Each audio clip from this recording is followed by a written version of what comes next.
Master and you're watching Pro AI Talks. So basically, Pro AI Talks is all about AI, and we always talk about the AI, and this is the Pakistan first AI specific podcast. So today, let me introduce you with our very interesting guest having a 5 years of experience in a data science, and currently he's working at a Canadian data science company. His name is Baqir Ali. Welcome Baqir Ali. How are you? I'm good. Thank you for inviting, and the platform that you have created will give a lot of knowledge to the people in Pakistan about AI, data science. So thank you very much for inviting me over here. You're welcome. So basically, our today's guest is today's topic is very interesting, which is basically the AI for Gen Z, in which we will talk about the love, friendship, and everything in between. So you have a very vast experience in the data sciences, right? And this episode is especially for the youth, and I would love if the parents will also see this episode as well. So let's start with the very first question. I would like to know how AI is reshaping the love, relationship, and datings for Gen Z. Yes, dating is very specific. So all the love starts with the dating when you meet someone. So I was reading somewhere that the CEO of Bumble, and there is also one instance where CEO of Tinder was asked, and they said how you will be using AI. So they said if you want to meet multiple people, for example more than 100 people, so you cannot talk to everyone, and then you talk, then you have a feelings, and then you get hurt. So it's better that your AI will go and meet their AI. And irrespective, for example, if you want someone in Karachi, then a person, your AI will go and meet several AIs, more than 2,000, 3,000 AIs, and after that it will reduce based on your preferences 4 or 5 people. And based on those 4 and 5 people, you can go and then meet them. And AI will be efficient for you, it will save time, and it will help you match with the like-minded people. So this is what they are looking for, and they will be creating AI based on the profiles and the amount of data they are. So you mean to say that previously the purpose of finding a better life partner, the ways actually were we have to go to the we have to socially engage with the people, we have to go to the social circle, social events, and we have to meet a lot of people, and then we will select, okay, so this one is for me and that one is not for me. That means you have to meet 100 people, let's suppose. And you are saying that the CEO of Bumble said that after this dating app, you just need to connect, or you can basically connect with the like-minded people having the same interest by that. Yes. Is it? Yeah, this is what exactly you have rephrased it really well. And the way it is, you will definitely go and meet the like-minded people. Out of 2,000 people, your AI will go and talk to them, and it will shortlist 4 people for you that are like-minded to you. And if you want to keep relationship with 4 people, then it's okay. If you want to keep it with one person, then it's also okay. But the AI will be bringing efficiency like it brings in all type of businesses. So why not in our love lives? Although it sounds like how the AI will act as a human, but if AI can do everything, then why can't choose a life partner for us? And I believe that previously it was very common in out of the Pakistan, but now it's common in Pakistan as well. Like I know a lot of applications as well. They are not using the word of dating, but somehow the basic reason is behind that. Like people are actually finding out the perfect partner for them, right? By those applications. You can name it by like Kubul Hai, Muz, and I think Shadi.com, something like that. So do you think that these applications are also integrating the AI? Yes, more than 35% women, if you see about the data in Pakistan, are looking for the life partners, and they are not married, and they are around the age of 30 or more than that. So that is where the AI can play a significant role, because matching the right people with right families, and we just don't have people, we also have lot of cultural caste and things, and all these matters can be sorted out by when you provide the preference to your AI, Mm-hmm. and AI will go and try to find like-minded families and people for you, and Mhm. then you can go into the relationships, because it's just not like the foreign or the Western world. Mhm. If you like someone, you can go into the relationship and you can start it. It Mhm. all starts first. It will go with a religion, then caste, then family background, Then age, then and then age, then education. So there are a lot of geography filters. as well. Yes. Someone was saying to me, the job filters on LinkedIn are less as compared to the shadi filters in Pakistan. So shadi filters in Pakistan are more than the job filters. Mhm. So that is what happening, and I think AI can play a significant role throughout the world. It is playing on the dating platforms. It is playing in all the industries. So why not? We can resolve this problem. So you want to say that the owners or the developers of these applications must have the data of all the people who are using that application.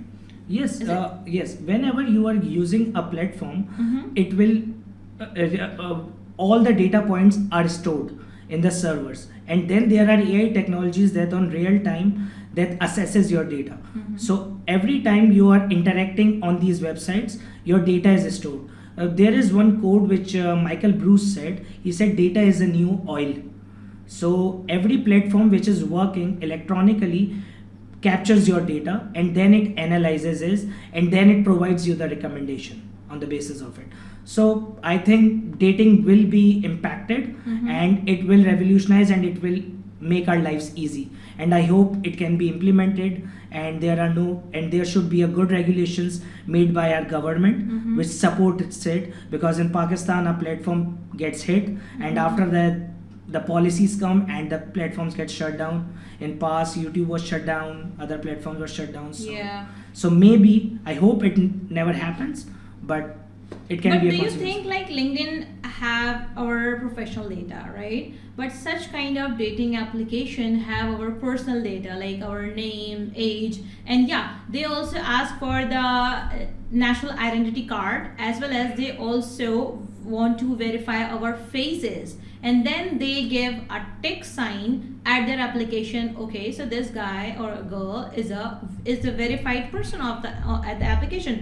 So do we really concern about our data if we are giving such kind of data to that application? It's a really good question. Let me give you an example of Apple CEO Tim Cook.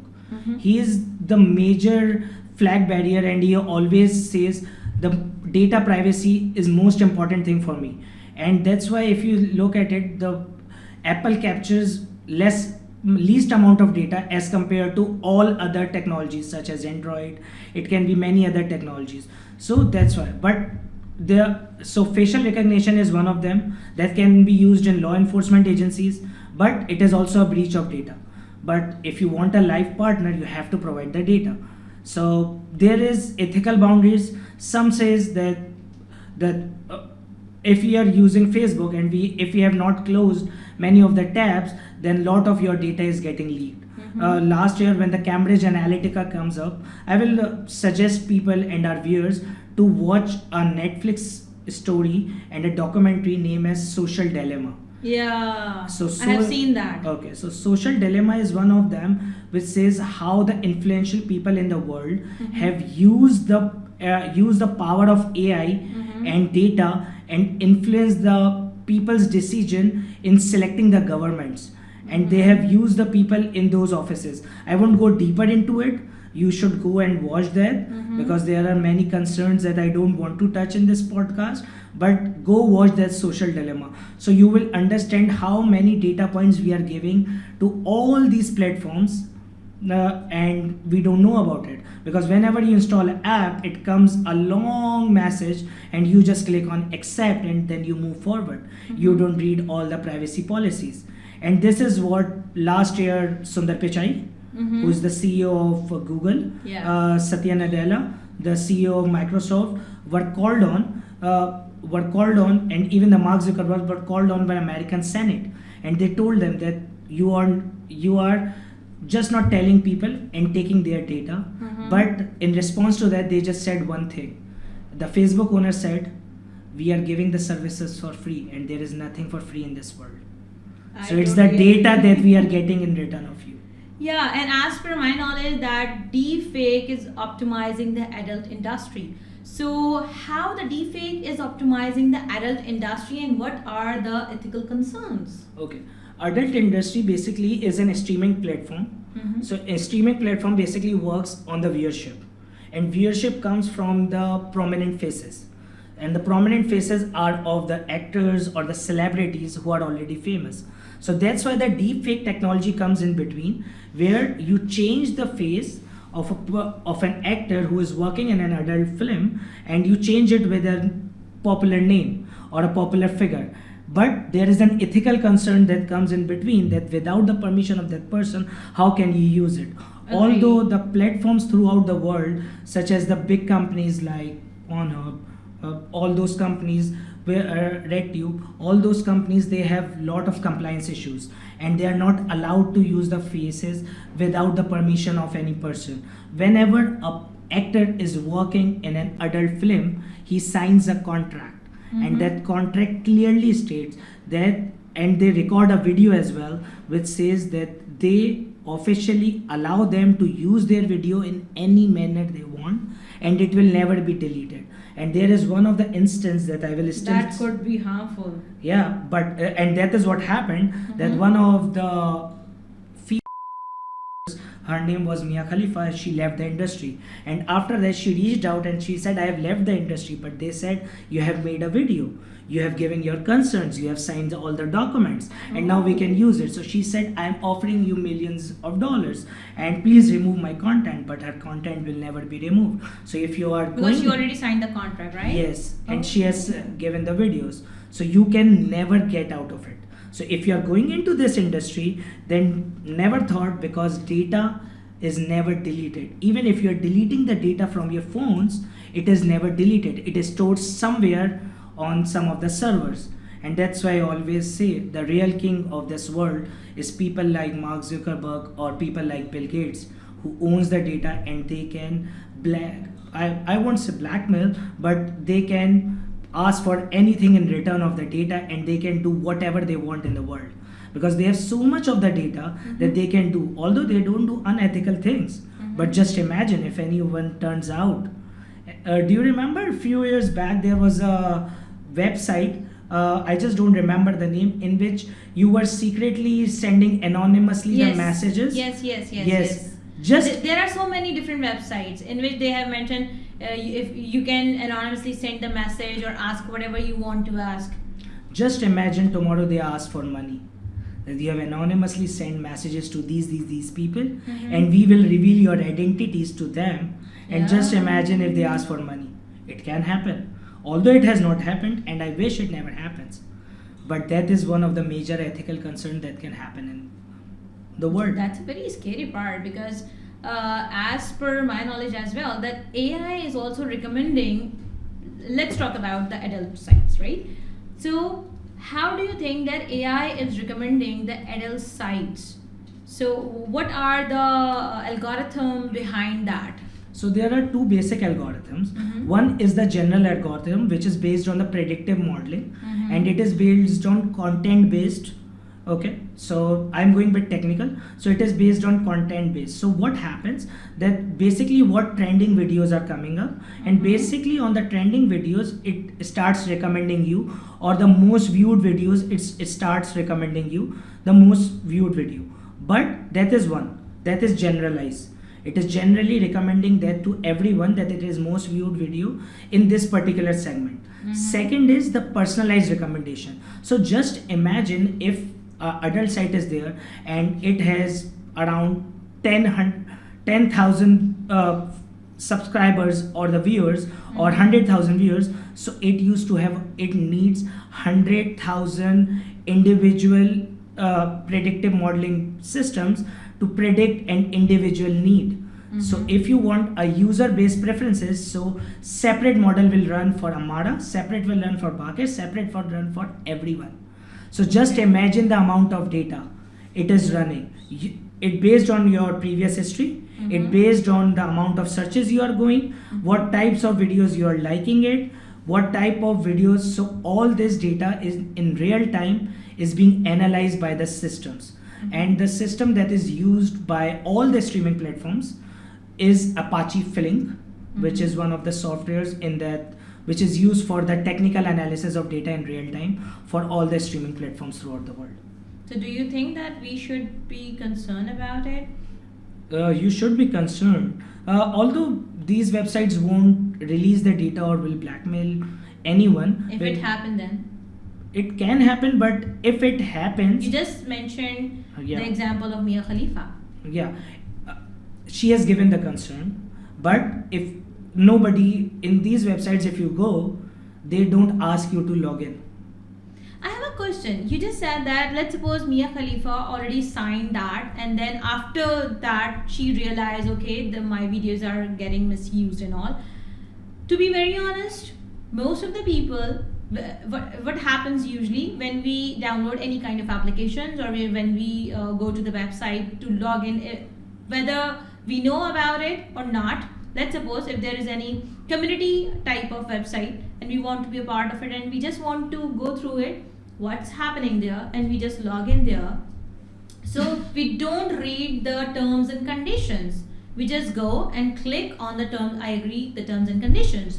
So what happened if they already mentioned that we will use your all the data and XYZ? And same goes with the application. What happened if it's mentioned that we will use all the data from your gallery? Okay, Yes. so they can misuse your data as well. So don't you think that we should concern about it? And if yes, we should concern about it, then what are the what are the points we should look into that, or how we can save ourselves from that? Okay, so if you are using Apple, so in Apple there is option of select photos, if you remember, or select videos that you can only give access to the limited amount of. So these type of technologies need to come into our phones. Secondly, we need to, it needs to be in the data privacy documents need to be shorter and need to be precise, which I recommend, so people can read it. If it is of 200 pages, nobody will read it. People will just go like this, it's a swipe, and they will accept it. And whenever it goes to the companies say, we have mentioned everything. It's you are not reading it, and nobody reads it, because whenever you want to download any website, you are just like, oh, I just want this immediately, because the internets are working so slow. So when it's download, you are like, just accept, go, and just use it. But we don't go into it. So there can be the government regulations which are building up. Apart from government regulations, I always say one thing: there is nothing for free in this world. If someone is offering you a free service, then it means they are getting your data and they will optimize it to get their revenues, because no business runs without the revenues. So if you are getting something for free, then it's not free at all. Right, that totally makes sense. So what do you want to suggest to the Pakistani youth for that? How they can save themselves by such kind of things, to how they can save their data if such kind of applications are there or the websites are there. So what do you want to suggest to them? What are the way forwards? The few things that I would always suggest to people: the cyber attacks can take place in Pakistan because firewalls are not that good.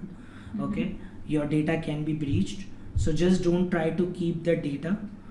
In WhatsApp, if you are sharing the images, always use that one-time photo. I don't know if it's saved in the Mark Zuckerberg's servers, but it deletes from your phone and most of the places where it cannot be retrieved easily. So that is one thing. Okay, so always use that one-time photo.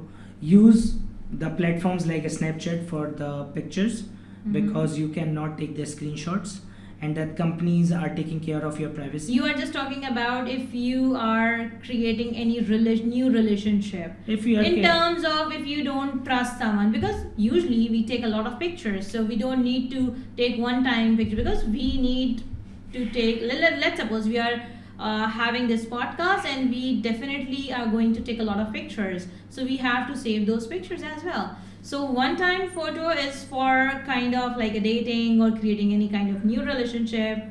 Am I right? It can be, means if any type of nudity or the content is such like, then always use that one time. Okay, and try not to save those images. Okay, always save the regular images, because there is a less chance. But throughout the world, robbery is also happening. So it's always better to keep the data on your cloud, because cloud platforms are built by Microsoft, Amazon. They have a lot of firewalls, so it's better protected there rather than being protected on your phones. So always keep the sensitive data over there. If you are meeting someone, then don't share those intimate images that I always suggest people. Apart from that, never give your login details. Never go to the platform with your login details. OnlyFans is one of them. Never go to them with your login details, because if you log in into it, you are giving a concern that I myself went into it. So just imagine they know you went into it, you paid to these actresses or actors, vice versa, and you are viewing their content. You know, on OnlyFans you can pay a certain amount and you can watch their personal content, okay, their personal private content. So that can be. So never try to log in. If you ever want to log in, I won't suggest it. It may be an identity theft on the ethical part, but it can save you that try to create fake IDs. Although there are systems in place that can catch you, but until if it's just a one time or two time use, always try to go with the approach where you are not using your original IDs. Always create fake profiles and try to go with them. Okay, so I have two questions which is quite similar. So I just want to ask you one by one. The first one, my question is, what about the normal pictures which is already in our gallery? Let's suppose my selfie, okay? Is it possible that any kind of application, if I download that and they ask me for the access of photo gallery and XYZ and I accept that, they can misuse my selfie, okay? Second question is that I know a lot of applications in which I upload my image in that and they created my AI generated images, and that is a free applications, and you just said that nothing is free. So on the other hand, I am giving my data, means I am providing my image to them and they are creating that, they are generating that AI images. So should I concern about it, whether they can misuse my what will happen if they will misuse my image, and should I really concern about that they can misuse my image? So I have two different questions, but it's quite similar and relevant to the same thing. Data is, if you are uploading anything over the internet, it is not safe. Okay, there can be privacy concerns, but just imagine how company is earning. They are selling your data to the agencies, to the different people who are using marketing, or for running ads. Even just imagine how website is running. You are giving the content, you are giving your images for free, and it is generating, but there would be the ads on the advertisement on the side. So they are sharing your data with the advertisers. Okay. For example, if Ammara comes and try to generate AI images for a certain type of AI images, so they will give your data to a certain type of companies who are producing relevant type of advertisements. So they are selling your data. Right. It's not about the images, it can be any data, your detail. They are selling it that Ammara is the person who has these preferences. Your preferences are sold. Okay? Your choices are sold, whatever you want. So if they are offering you a free service, in return if they are showing you ad, it means your data is already being used by them. Okay. Maybe your data is also being used by other agencies or other companies, and this is one way that they can optimize and earn revenue. There can be multiple ways as well. Okay, and I always think about it. Let's suppose that how like they can generate the AI images, an image of a person who never exists. How that can be generated? I'm very curious to know about it. It is basically based on the synthetic images. So basically the AI models are trained in a certain manner that if you provide them with an image, it can generate a new people.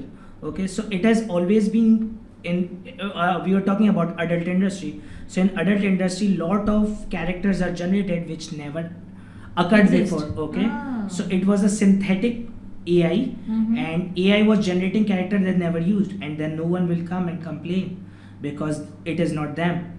and then they take and they consider it as their intellectual property, that these characters are made by us and they are doing it similarly like So how algorithm will work on that AI generated images or videos at adult sites? AI just need a data. That data can be generated by another AI, which is generating. Is it okay? Is it fine? Yes, many AI takes data from one to another. Let me give you a very good example of a streaming platform. A streaming platform like Netflix is there. Do you know? Just let me. So it is using one. I always talked about user preferences, how it is affecting. A/B testing is being done by them. That how what the recommendation shows. Do you know even the video quality based on your internet connection is also being monitored by an AI installed in Netflix Office. Seriously? In Netflix Office, they are seeing what type of internet you have, what type of network you have, what type of system you have, and so what type of video quality they should show you, so that you will have an optimized experience of the movies you have. And there is an AI that is working on the behind of that. And what happens if one ID is used by 4 different people? Yes, there is one Which is more. happening a lot. Yeah, there is one. I was reading there. It is called heuristic. Heuristic AI is the AI that they have made for it.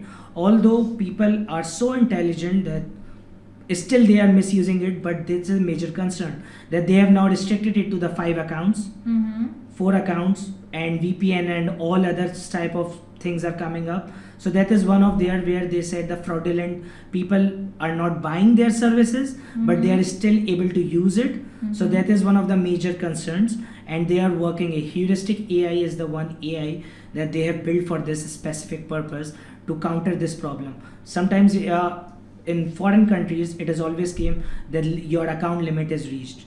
And sometimes the platforms like Hotstar, we were watching cricket matches and we have taken the subscription, but it was not allowing to means on when it was working on 2 to 3 of the TVs at the same time, the system was not opening on the second TV because it was saying that one person is already watching it. Because in real time it want you to buy more subscriptions. So that is happening still in the applications. So these are the AI systems that telling them in the real time that 3 person are using the same ID.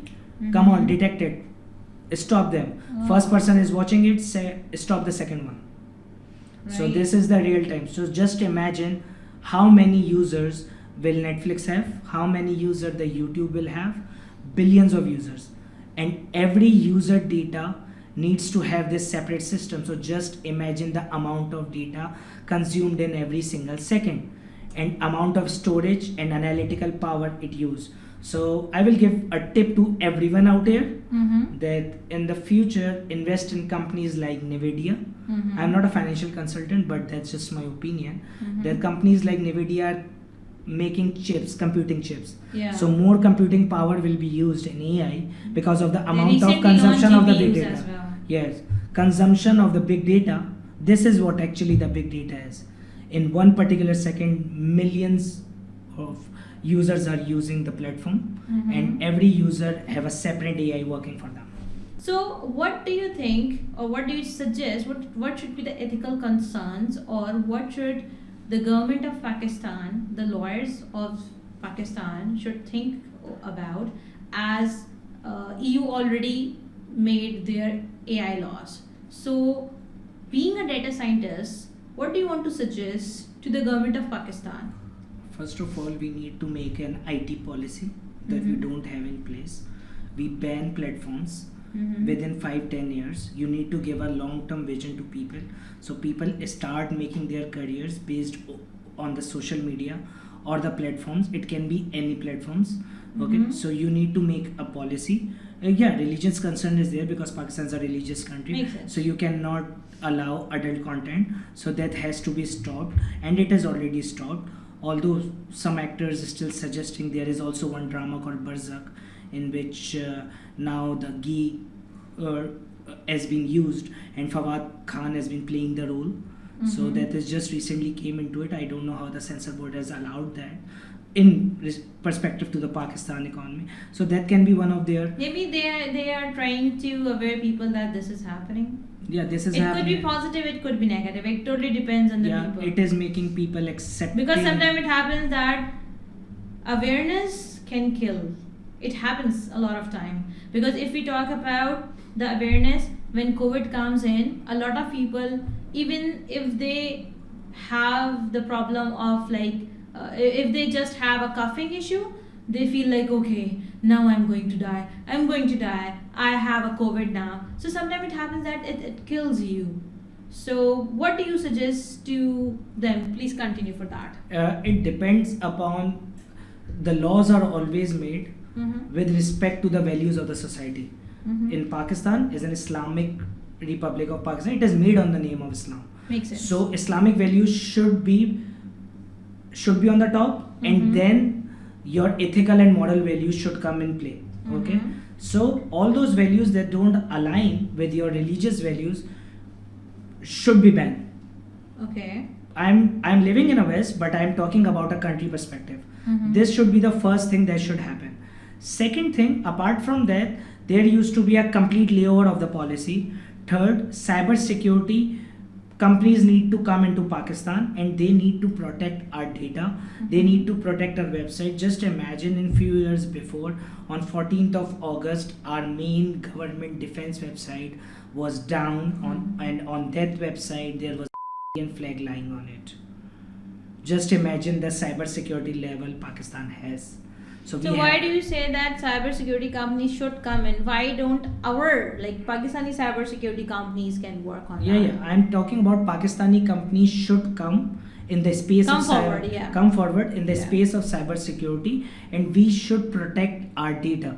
The countries which are close to us. So the cyber security company should come into it, and the more firewall, because it will create an industry, and we can also sell services and bring more revenue into the economy of Pakistan.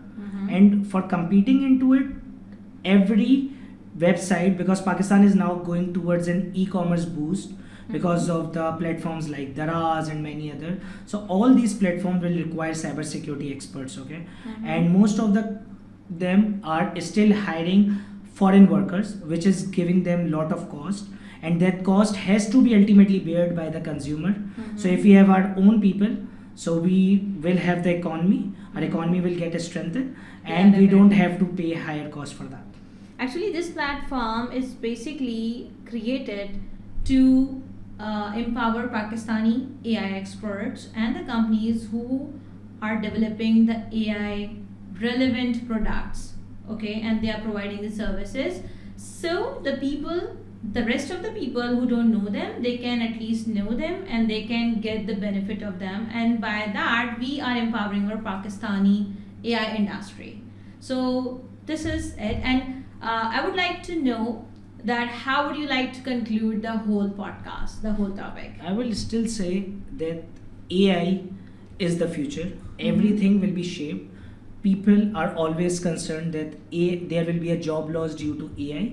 So I would say there is no job loss. AI will work in hand with people, but you need to have a relevant skill set to optimize AI, to optimize your performance. If you can integrate with AI and technology, then your performance will increase, because AI can analyze large amount of data, but business decision still has to be taken by human, because you know all the perspectives, economic perspective and many other perspectives. So you have to develop your skills. There are many domains. I have seen your previous podcast in supply chain domain, with the Leopard CEO, with the logistics domain, and there are many others. So I would highly recommend, if someone is there in supply chain logistics, he must watch that podcast. If someone wants to grow into streaming platforms, then our podcast is there. If someone wants to grow into the marketing domain, there is also a CEO that came into your show that talk about the marketing. So try to see this and try to make your career based on AI, because if you are studying the typical old courses in the universities, so then you won't succeed in the market and you won't get the good jobs or opportunities. You need to integrate AI, and for that, try to listen to the podcast, try to listen and do the online courses, and try to equip yourself. And this is a good platform that in Pakistan, first time something like this is happening. Although it happened a bit late, but at least someone has started. So I'm really thankful to Pro AI team who has started this beautiful initiative. Thank you so much. Thank you so much, Baqir, for your time. And we really appreciate your time. Thank you. Thank you.